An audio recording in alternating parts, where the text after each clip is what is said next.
who turned public vulnerability into a personal victory.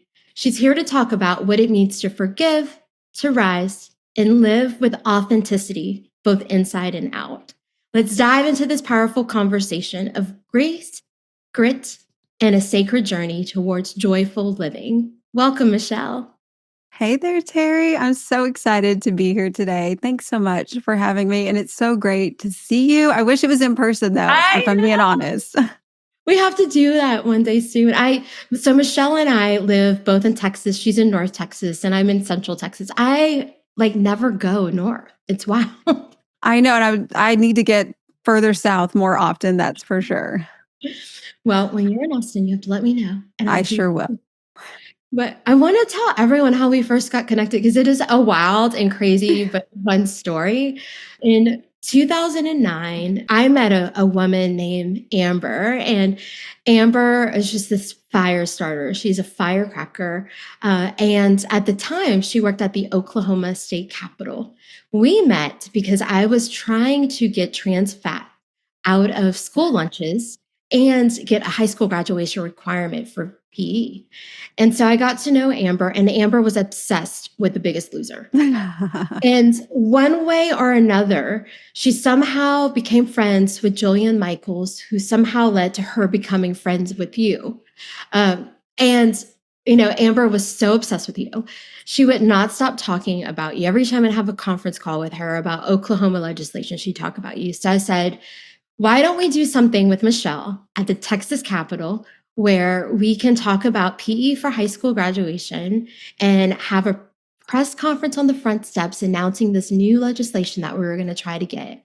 And you joyfully said yes and came down to the Capitol and helped us lead a movement where we did indeed pass a law that requires high school graduation or PE for high school graduation. And your daughters now, like that impacts them. It's so wild. Right? Isn't that the craziest thing? I know Amber is the best. I absolutely love Amber. I saw her a couple months ago and, she's got a little girl now. And so we were able to have our girls meet and kind of hang Oh, out and so much fun. But yeah, Amber, she herself had gone on a weight loss journey. She utilized Jillian's method back in the day and had much success there. And so she and I connected through that shared journey. And then for her to introduce me to you is just so cool. I was like, wait, you guys want me to go to the capital of Texas? Like, this is like, do you know who I am? Like, oh my gosh, this is so fun. And I thought, oh, here I am, like shaking hands. And you took me around to different people's offices and we, did our thing. And I was like, I think we okay, met the like governor, or we got a picture with someone famous. I did get to meet the governor through all of this. I mean, if they then invited me back for like a 5K run thing. I mean, it was just the coolest. There's a lot of things I've done since the show, but I will say none of them have probably been as impactful to so many people as passing that. I mean, being a very tiny, tiny little part of that was really cool. And yes, it does have a lasting impact even for my own children. So I think it was a very fun experience. And who would have thought, you meet these people along the way and then we all kind of just stay connected. And it's just been really cool to follow you and, see how your life has gone and, to then still have these relationships. And here we are today because of it. So it's been fun. And I remember for me, it was so transformational because, you know, I started I started lobbying in 2003, but in 2008 was when I started doing multi-state lobbying. And it takes you on the road and your eating habits just get out of control. And of course, back then for me, like lobbying was a party some days. As much as it's painful to admit that, there were a lot of receptions with a lot of cheap wine and a lot of cheap cheese. Right? And many times that was our only meal. And so I remember when I met you, and Amber was deep into her weight loss journey. And I was just trying to wrap my head around what could that look like and how could I do better? And so it was so fun for me this morning getting ready, thinking of who I am today. I'm 12 dress sizes smaller, Yeah. and I've been this weight now almost for 3 years. But it took me that long, Yeah. one, to reconcile who I really am and fully becoming aware and comfortable with my worth and wanting my Yeah. physical presence to match that. Yeah. Well, but you, I mean, you and Amber helped me to begin to understand that so many years ago. That's amazing. It's amazing to be a small part of it, and I think that's such a great way of putting it. I often tell people, because everybody always wants to know, like, where are they now? Did they keep the weight off? And, did who regained and who didn't? I'm like, weight loss is not really a destination to arrive at. It's really a journey of life. And when you see it as a journey and you realize you don't have to be stuck in any one part of it, you can choose to go forward, you can choose to go backwards, based off of, just the season of life that you're in. You may not be where you want to be, but you can continue to work and get there. No matter how long it takes, it is possible to arrive where you're hoping to get to. But now staying there is always the hardest part. And that's the thing I've really said to people all along. It's like losing the weight from The Biggest Loser was the easy part. There was a camera in my face, there was a trainer, there was nutrition, there was all these things, where you were in an isolated environment. It's like real life comes at you. I'm now, and that was my mid-20s. I'm now married. I now have children, and I've lived a life ever since then.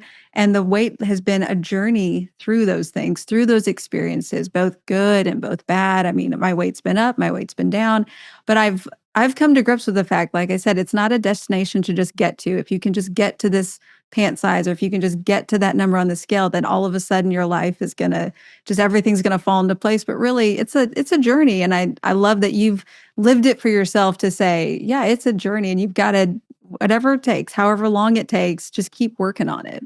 Yeah, and I swear I'm now, like, at the end of perimenopause. Oh my god, Oh, like, no. menopause is, like, knocking on the door. It's like, "Hey, girl, hey." But even when I hit that, like, I'm so proud of where I am. My body is like, I'm going to the pool in this bikini, which I didn't own a bikini until I was, like, 45. Oh, But, wow. um but then perimenopause creeps in, and it's like I've Mhm. gained 10 pounds in a month, so Yeah. I do think we have to remind people it's a never-ending journey, but for me, when I stay rooted in understanding who I am and loving myself on the inside, then it's okay for those 10 pounds to be there for a little bit, and Right. they eventually fall off. Right. Well, you got to dial it back in. You got to, take an assessment, realize, hey, it could just be my body's adjusting to its new normal. And I think I'm at the early stages of the perimenopause. My shoulder's starting to become that like frozen shoulder thing. And I'm like, what is happening? I don't know. And so bless, it's a whole situation. But it's like, and there's a new thing to learn about your body. It's a new thing to learn, what it can do, what it can't do. And that, with the limits that we've set before, they may have to adjust, up or down.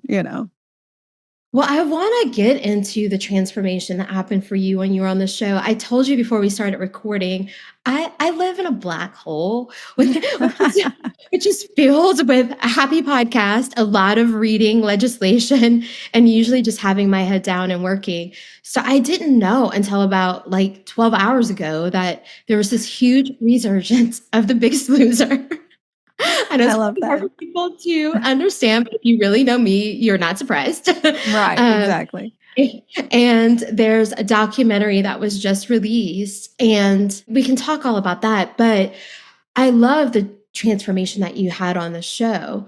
And I got to see a lot of it in real life, or the back end of it in real life. But, this show's called Roots and Rebirth because I fully believe our roots are our origin stories, who we are, the troubles we might have had, the obstacles we overcome. And once we really understand that, and even put aside some of our triumphs, because at times those could be really ego led and not self or spiritual led. But when we really, look at our origin story, we find a moment usually, and there could be a couple of moments, but a moment that allows for a rebirth, where we get Mhm. closer to knowing who we are. We find the truest version of ourselves that we know at that time. And so for you, I feel like, the show was a sprinkle in time and a rebirth. I'd love for you just to share a little bit about that with us. Absolutely. And I was thinking about that this morning as I was going about my day, like, and this docu-series that's out has brought about a lot of those feelings because it's kind of put it back out there for people to kind of look at and evaluate and give opinions on. And yet it is part of my story. It is part of me and it's part of my life. And to be perfectly honest, I don't think I would be sitting here today having this kind of conversation with you had it not been for that experience. I look at it as something extremely positive for me. Like I said, I was a girl in my mid 20s. I was going through a lot emotionally, spiritually, and weight had come on, and I didn't know what to do. My parents had divorced. I had stopped speaking to my mother. I was in very much a low place, like as low as you could get. I just was very much hopeless. And a show like The Biggest Loser, yes, it's reality TV. It's not the reality TV of today, let's be honest. It was like early stage reality TV. And so it still had a lot of good and positive vibe to it. Like you just looked at it and it made you hopeful that, like I said, where you were before, like you could change your life. Like I saw that and I thought, well, I could do that. Like if I could get on that show, I could change my life. And I don't know what that means and I don't know what that looks like. And I needed a partner and I'd gone through a couple of casting things to get on the show. Ultimately, as God would have it, I ended up on the show with my mom, this one person in my life who I've had this like struggle with. And for 6 years, we hadn't spoken. And yet here we are we're about to embark on this together. And what we didn't realize is that we were coming into the family edition. So husbands and wives against parents and children. And I had gone into it thinking like, we could go and we could do this together, but I can probably make some other friends and we can like, find other people our age and kind of team up or whatever. And then I realized like, oh no, like everybody here is locked in with their teammate. Like there's no like, hey, I'm going to team up with you. It's like, well, that's somebody's spouse and that's somebody's kid. And I'm looking to my, left and I'm going, I brought my mom and, I'm not sure that I can fully trust this process or trust her in it. And our relationship's still very fragile. And are we going to be okay? And then on top of it, you've got Jillian Michaels, in your face and you're, working out harder than you've ever worked before. You're doing things you've never done before. And, you kind of add all those things together. And here I find myself on a reality TV show bearing everything it felt like. And most people, I don't feel like they remember this, but I tried to quit the show. We were a couple weeks in and I was like, I don't want to do this. Like I changed my mind. I thought I could do it. I thought I was capable of it, but now that I'm in it, it felt more real. The realness of it came on me super hard. And I remember when I decided to quit, I had to tell Jillian, or I basically made my mother tell Jillian. I was like, Mom, you owe me. Like, you owe me. But, you need to go tell her. I can't do it. I'm going to need you to go tell her, which I thought was hilarious because I really, truly thought Jillian's going to throw me out of here. I'm going to say I want to quit. And she's going to be like, fine, go, get out, And she didn't. And I was shocked, to be perfectly honest. I was hiding in the restroom because everybody else, I was like, they all went up to the gym. They all were going to go work out. And then I'm going to go hide in the bathroom. Mom, you tell Jillian, and then I'll see you later because I'm sure I'll be gone in 5 minutes, And so she did. And next thing I knew, Jillian came into that restroom and she sat on the floor with me. And for over an hour, we just talked. Just talked about life, just talked about where I'm at, where, what's going on, what's happening, why are you freaking out? I'm here for you. And I wasn't sure that I could stay, that I could do it, that I wanted to do it. And I would love to tell you that we had this great talk and I was so inspired and that I decided to stay in that moment, but I didn't. I still looked her in the eye. I was like, I appreciate all your kind words, but I'm still going to leave. I don't want to be here. And it took a week. It took a week of really, she was like, just give it a little bit of time. How about you just show up every day, do the best you can, and let's see where this takes us. And I thought, okay, sure, fine, I'll do that. But I'm telling you, come the end of this week, I am leaving. I don't want to do this. I don't want to be here. And, when somebody believes in you, the way someone like a Jillian Michaels believes in you, like she means it. It's, she will put her whole self on the line to get through to you that she believes in you. And at this time in my life where I've never felt more vulnerable, I've never felt more lost, I'd never felt more just, so confused. It's like, how did I get here? How am I on a reality show and here? And yet I ultimately thought, God, is this where you would want me? Hey y'all, Terri here. You know I'm all about transformation, and that includes how we care for our bodies. That's why I love Pure Method Collagen by Dr. Dina Peralta-Reek. It's clean, science-backed, and made for women who want to feel radiant from the inside out. And don't worry, your favorite guy can use this too. Right now, my Roots+Rebirth family gets 15% off. Just head to puremethod.co and use promo code Terri at checkout. Because rebirth starts with nourishing every part of you, inside and out. Yeah. Is this really, in the state of all this confusion and all this uncomfortableness and all of my mess, is this really the best place for me? Can you use my time here to really change my life? Like, really?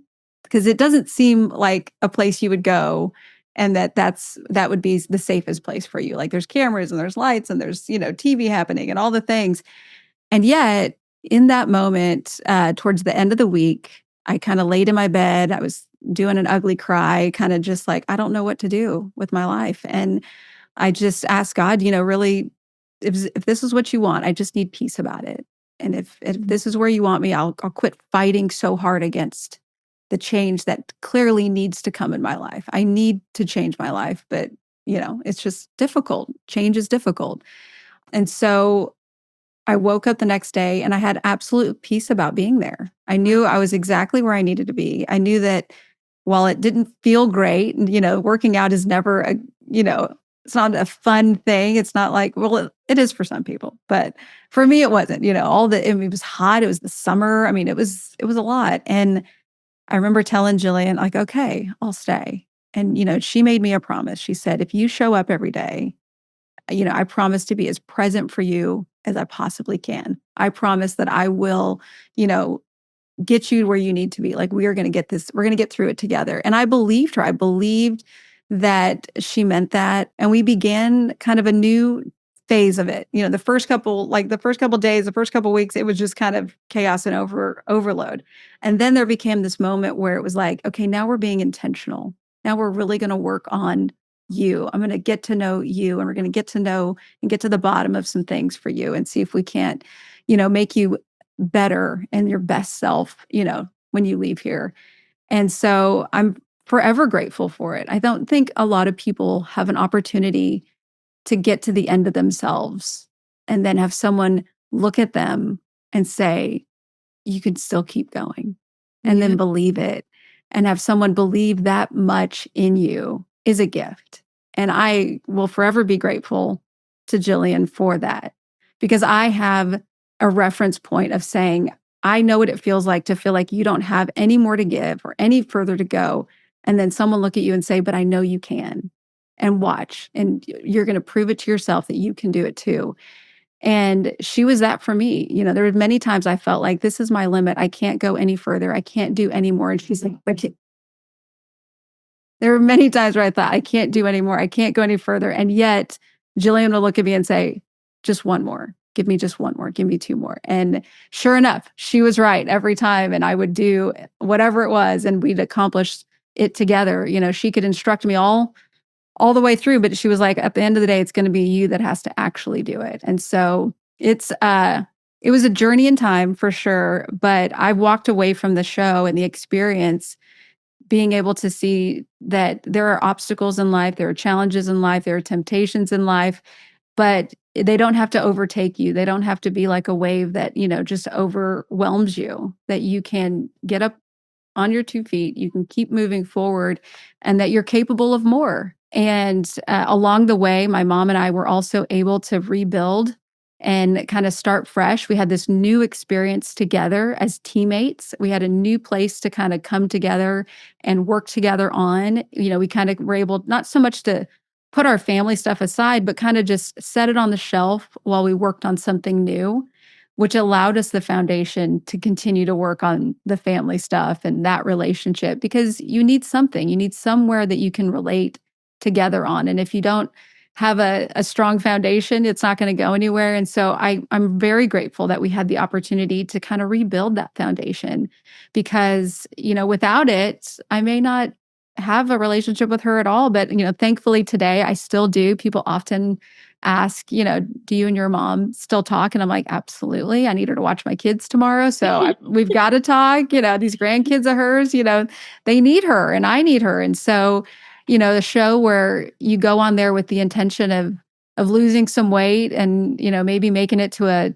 the makeover edition and getting your hair dyed turns into a whole changed life. I'm a whole changed person because of a reality TV show. And it turns out it was a safe place to be. It was exactly where I needed to be. And the people and other contestants along the way were all a part of that. Jillian, like I said, was a huge part of it, but the other contestants and the friendships there and the relationships you build, even with some of the crew, I still talk to some of them. I mean, these are real relationships and real people's lives. And I know, even in saying all this, like as wonderful as it sounds, and I know for everyone, they didn't have that same experience. It wasn't for them what it was for me. But that doesn't take away from my story. It doesn't take away from my experience. And it makes me sad that they didn't get to have the same experience I had. But I also know, maybe a little bit selfishly, but that it was everything I needed. It was everything I needed at that time in my life. I feel like you just dropped a whole masterclass on transformation and manifestation. I often tell people I'm both spiritual and religious. Was raised Catholic, so I pray to God, the saints, my guides, my uncles. Like I'm from Louisiana, so it's the whole crew. You got all of them, yeah. But what you just laid out was something so beautiful, and they say sometimes when we lean into fear, it's almost like we step out a little bit of our soul, a little bit out of our own body. But you were there at that moment and you said, God, I ask, am I supposed to be here? And if so, give me peace. So for so many people, that's asking for a sign. If you believe in God or you believe in spirit or the universe or guides, they say, you state that intention in an honest query and ask for that sign. And that sign for you, it was peace. But at that moment, you fully surrendered. Oh, absolutely. It was a full surrender, right? Because then you showed up, with grace, with determination, and you flipped it from, okay, I feel a little vulnerable because this feels weird. I'm here with my mom and figuring that out. Also, I have Jillian's energy in my face every day and all these treadmills.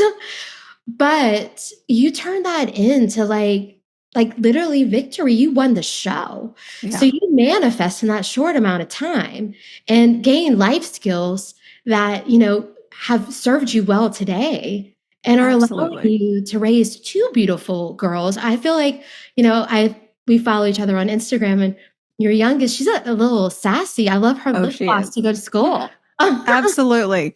She is sassy. And Lord knows I probably needed, a Jillian in my life so that I can handle a Ruby. I'm like, well, listen, Ruby, I've handled Jillian Michaels. I can handle you, is what I have to tell myself. Like, you survived that. You will survive her being 8. Like, it will be okay. Yeah. Yeah. I mean, I just hope people hear in your story how setting that intention and fully surrendering can really empower you and allow you to change the trajectory of your life so that you head in that direction that you truly were meant to be. Well, and even with that, in the surrender, you surrender and then you have to keep surrendering because it's really easy the very next day to be like, well, I don't feel as much peace as I felt yesterday. So now I'm going to revert back in. And it's like, you got to continually lay it down and say, no, for me, it's God, I trust you. I'm going to trust you with this. It's getting harder. So now I want to bail, but I'm going to still trust you. And I remember it shifted in my mind when I decided to stay. And I said, okay, God, I will be here as long as you want me to be here.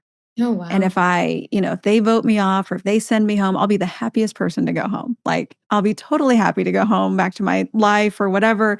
Because that's often the fear in a lot of reality type things, that this fear of oh, I'm going to have to leave here, that this is the only safe place for me.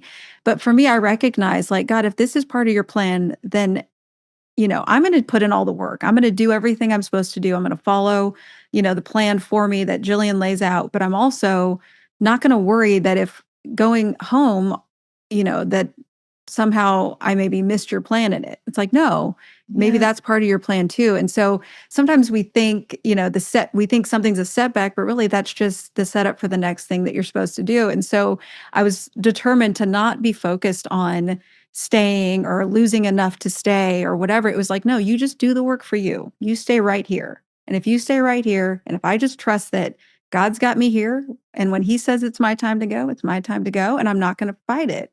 And it gave me one less thing to focus on so that I could focus on the work that I needed to do, because I wasn't so worried about the gameplay or about, trying to, like, if I do this, am I going to lose enough? Or, a lot of the docuseries and things, they talk about cutting too many calories and things. And that was never our intention. It was like, no, you need to eat enough to survive. And, these massive workouts and these days that are very long. And so, it was like, I wasn't interested in the gameplay aspect because I didn't need that. That wasn't where I didn't put my faith in the gameplay. I put it in, well, God, if this is what you want from me, then this is what I'm going to do. And I'm just going to do the plan. And obviously I had a great leader in Jillian to do that. But, she will always say, I can lay it all out for you, but you've got to do it. It has to be you at the end of the day. And so it is a thing. I hope people see that, you have to surrender it, but it may feel hard, but because you have to keep doing it, you have to keep surrendering. You got to keep laying it down and not falling back to what feels comfortable. Because that's ultimately, that's the struggle that I still have today. Like, well, I know that, I don't want to do this or I don't want to do that, but I have to set an example for my children, for, those around me that I have influence over, that I want to be the best version of me so that, I can live a healthy life. I don't want to live a half life. I want to live a healthy life. So it requires continual surrender, even in today's day-to-day activities. Yeah, I love that. And it actually reminds me a whole lot of how I feel about lobbying. The first really big bill that I passed, and I think I was super young, like maybe 25, 26, was to make all the restaurants smoke free in Louisiana. Mm-hmm. And at times it actually felt really dangerous. I remember going to Shreveport, Louisiana, and so this was before the internet was like the internet, like I printed out the directions. Yes. There. We were like pirates. We were like pirates on, a journey with our MapQuest maps. There was MapQuest printout. And, this was even way before the Garmin that you could take in and out of the car. Yeah. And so I picked a hotel that wasn't in the best part of town, and I did not know, but also again, like just trusting the process, trusting that I'd be okay. But returning to the Capitol the next day, we were up against an all-male team with the exception of one woman who worked for the Restaurant Association, but it was all male. And, here we are just having and we were 3 female lobbyists. I was at the American Heart Association at the time, and they were at the American Cancer Society, making these big asks. And there was a time where the Cancer Society actually left the table. So I was the only lobbyist lobbying literally against big tobacco. And we all know they are powerful with a lot of money. But I never thought twice about it. Like I went every day and just asked for those votes. One time got a folder thrown at me by a state legislator, but I knew I was going to win. And I just fully believed I was going to win. And I kid you not, the Cancer Society eventually returned to the table. We had all the votes we needed, and we passed that bill clean, as us lobbyists say, without a whole lot of amendments or exemptions. Wow. And to this day, when people ask, how did you do it? It's like, I just trust God and my intuition. Like I knew I was going to win. I can't tell you anything else. And I outworked everyone else at the Capitol.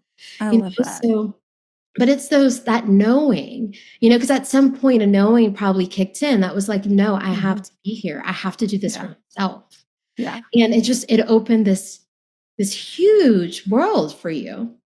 Absolutely. And yeah, like, because you don't see the full plan. We don't ever see the end, in the middle of it. You're like, well, if I just knew where this plan was going, I would feel more comfortable, or I'd feel more confident that, it's like I've seen the meme, like, does the process know that we're trusting it? It's kind of like that, where you're like, are you sure this feels very bumpy? And that's life. Life is bumpy and it is messy. I mean, there are very few people who get to kind of float through life and just be like, la la la, life is great. And almost anybody you've ever met ever, I think, will always tell you, you don't learn things about yourself in the easy times. We learn things about ourselves and what we're capable of in the hard times. It's Yeah. really what prepares us for the easy times. It prepares us to be those who can then impact and influence others. The fact that I have two girls, I look at them and think, yeah, they are, my youngest looks like a little copy paste version of me and acts like an adult copy paste version of me. But they are nothing like I was as a child. Like, they are so different, but they are so confident.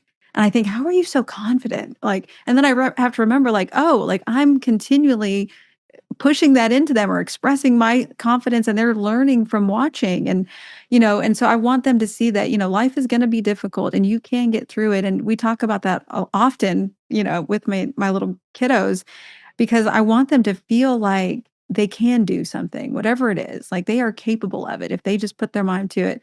But it will take time. And, they're in school right now. And, sometimes, math is hard or reading is hard. I'm like, listen, you're learning this part of math for the first time.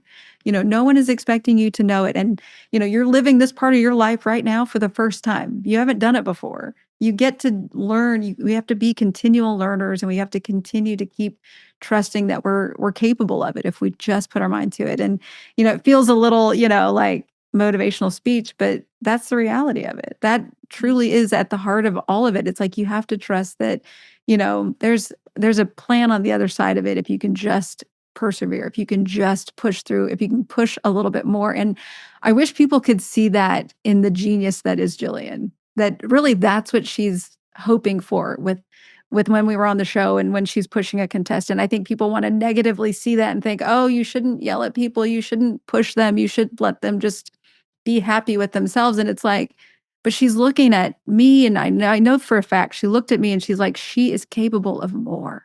Like, I Mm. see it. She could see it before I could see it. She could believe it before I believed it. And I'm like, I wish everybody had a Jillian. I wish everyone had someone like her who believes so much in them that it gets you to the other side.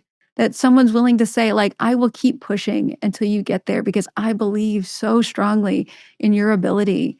And I know that you are capable, because we don't see it for ourselves. And so I always will pray that, like, God, when I have a friend struggling with this or that, I'm like, God, I hope that they have someone who is their encourager, that is they're pushing and helping guide them, because I know what an impact it made on my life. I know that it has made me a better person today. It's made me a better mom today. It's made me a better friend today, a better daughter, a better sister. It has made me a better person to not look at something and think that's too hard, I don't want to do it. But to look at it and say, it's hard, it's tough, it's going to be difficult, but I know I can do it. Like, that makes for a much better Michelle than the one I was, 20 years ago. Oh my gosh, 2009. It's crazy. I know. It's forever ago. I do want to talk to you a little bit about everything that's happening now, because the show was so transformative for you. And you've Mhm. just said so many times just how much it changed you and allowed you to be the sparkly, smart, just incredible person that you are today.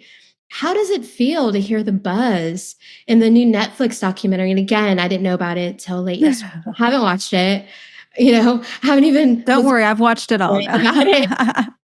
But how does that make you feel? Is the resurgence of it fun because maybe you can tell your story again and inspire people? Or does it bring back the not so fun memories? Just, I'd love to just have a little peek underneath the hood right now. Sure. Yeah, I watched it. I got up bright and early. I was like, I need to know.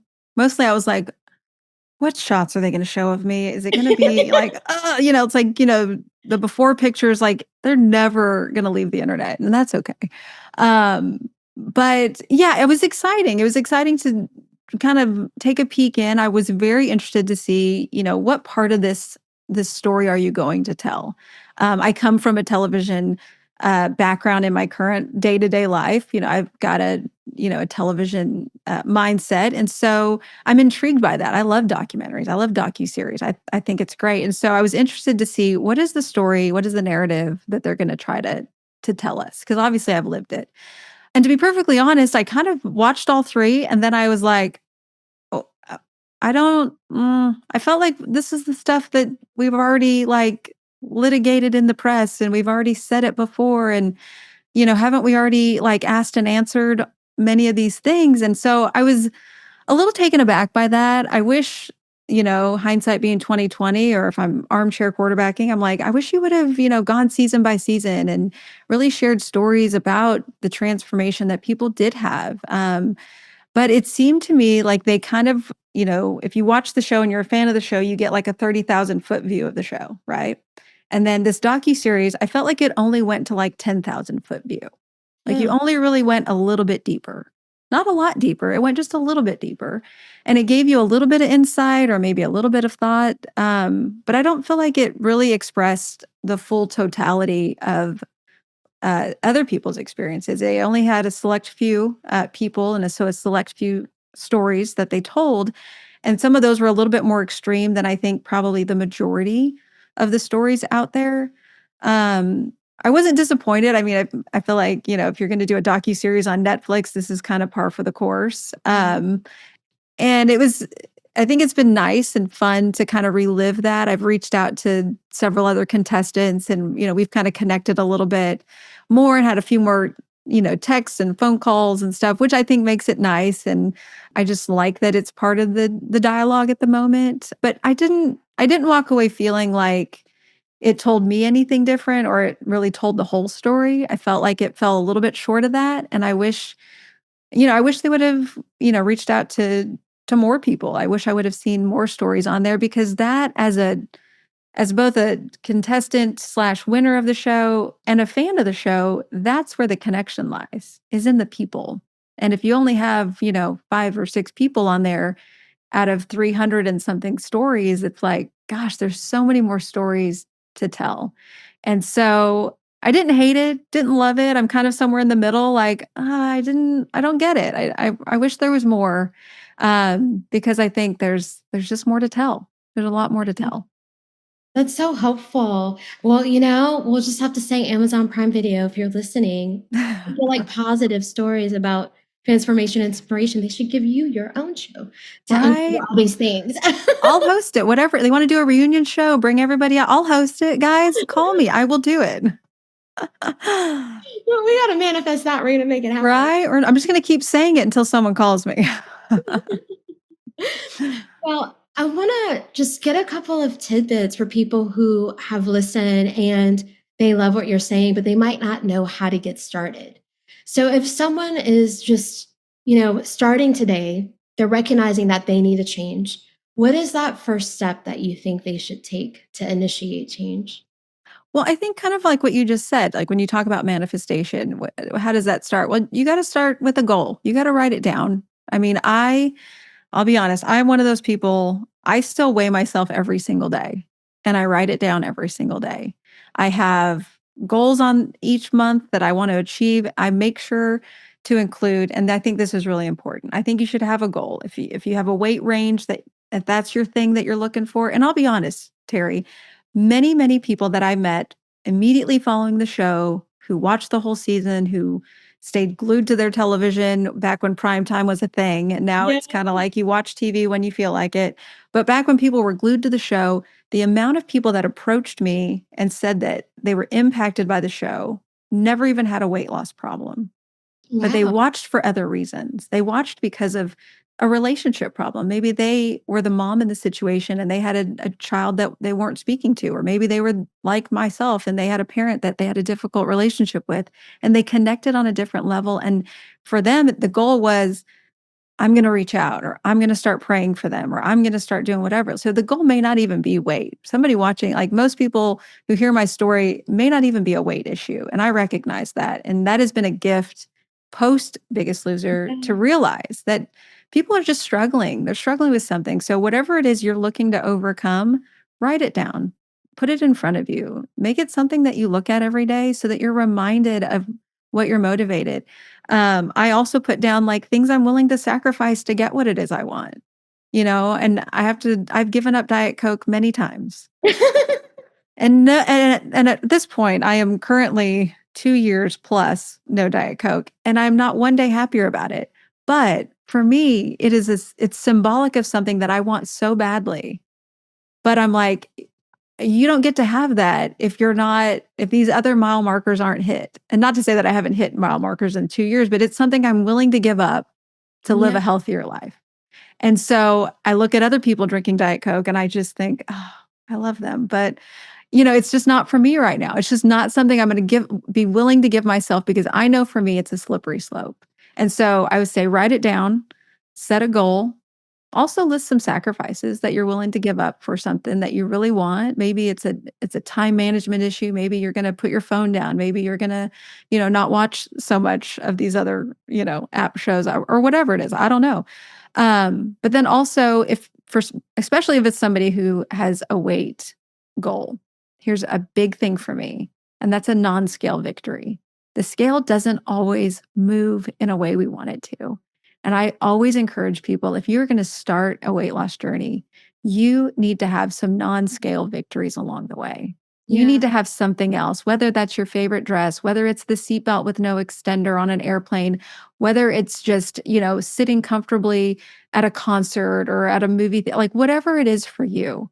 You've got to identify some things that are non-scale victories, because those will motivate you in those times where you don't see the scale move, where you don't have victory. If you're a weigher like I am every single day, like you need other things in life, because your happiness should not rise and fall with the scale. It really shouldn't. You should be able to look at yourself and look at your accomplishments and be proud regardless of what that scale said.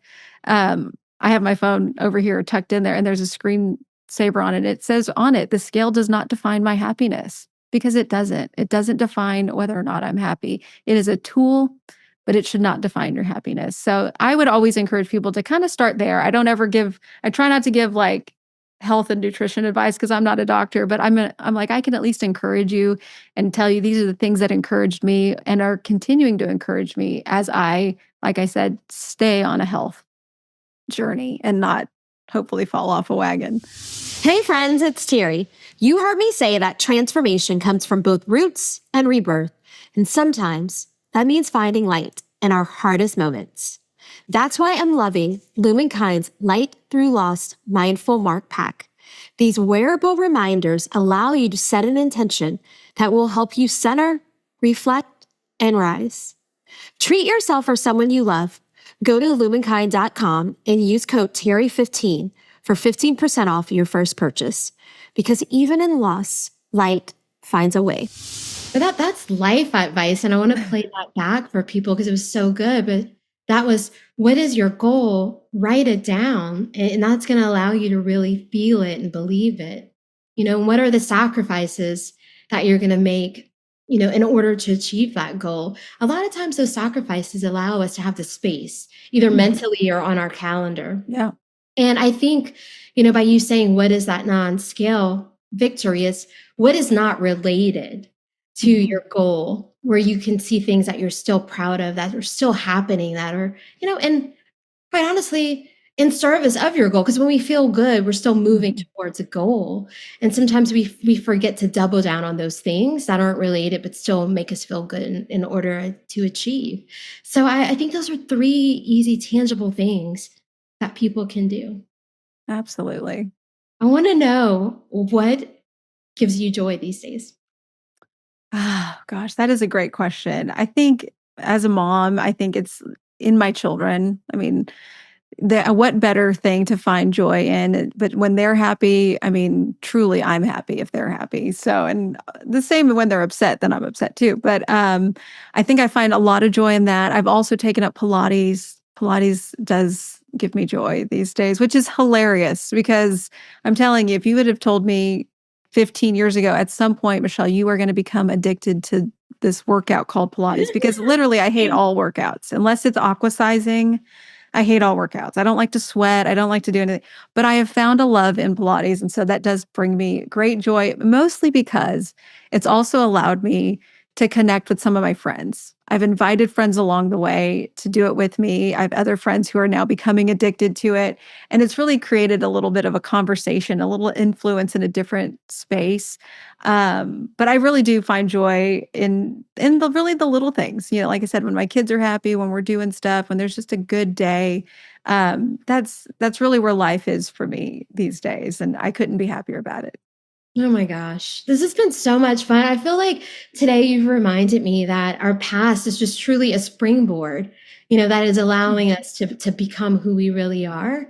And that, when we're going through those obstacles, we might feel like we're not at home with ourselves, but we're never too far away from home that we can't return to ourselves. That's right. And I love that. And every single story you told today, you underscore that for us. Like, everything allows you to be that truest version of yourself.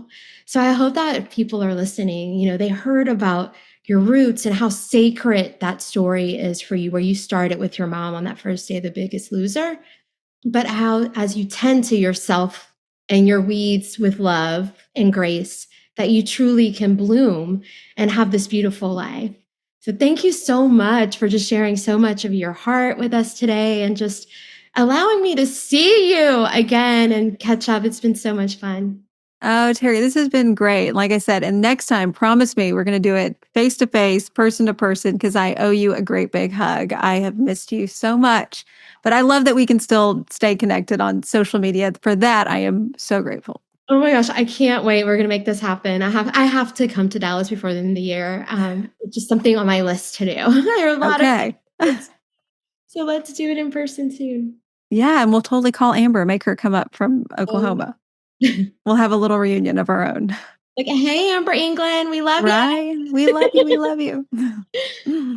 Thank you all for joining us on this episode of Roots and Rebirth. This has been so much fun. I hope you remember to live joyfully and with authenticity each and every day. I'm cheering you on. Oh my gosh, I had so much fun talking to Michelle today. So I hope that you guys will stay on for a couple of more minutes to hear this incredible, inspiring tidbit that she shared when we logged off the air. And this is another thing too. Like, there was a moment on the show where I realized, and this is probably where the people on the documentaries, I wish they would have come to the realization, but I recognized there was a point where I'm like, my time on this show right now is more for them than it is for me. Like, they need this part of me more than I need this part of me, because I hadn't fully, like, my mind hadn't caught up to what was happening in my body and in my life. Like, now here I am 16 years later reflecting on it going, oh yes, that was for me. But at the time I saw it as, this is for them, it's not for me, because I didn't fully connect with it yet. I hadn't fully sat with it and like soaked in it a little bit. So I think maybe for you too, it's a little bit of that, like that time fighting, it wasn't for you, it was for them. And so now you're like, but now I know, and I still have all that healthy mindset for yourself now. So it is what it is. Thank you guys so much. Oh my God, so much fun. Friends, don't forget to subscribe and follow this podcast. You can find me at All Things Terri Broussard Williams and at movementmakercollective.com. But hey, y'all, before I go, a quick reminder, the content shared on this podcast is for informational and educational purposes only. It is not professional advice. If you need medical, mental health, or other professional support, please consult a qualified expert. And one more thing.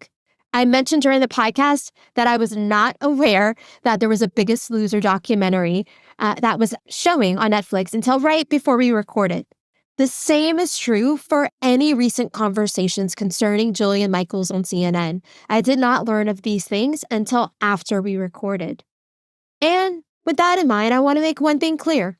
I do not condone any statements or actions that deny the existence or the impact of slavery or racial injustice. And at the same time, I believe Michelle deserves the opportunity to share her own experiences and opinions, including how Jillian Michaels impacted her life, and that Michelle gets to do that in her own words.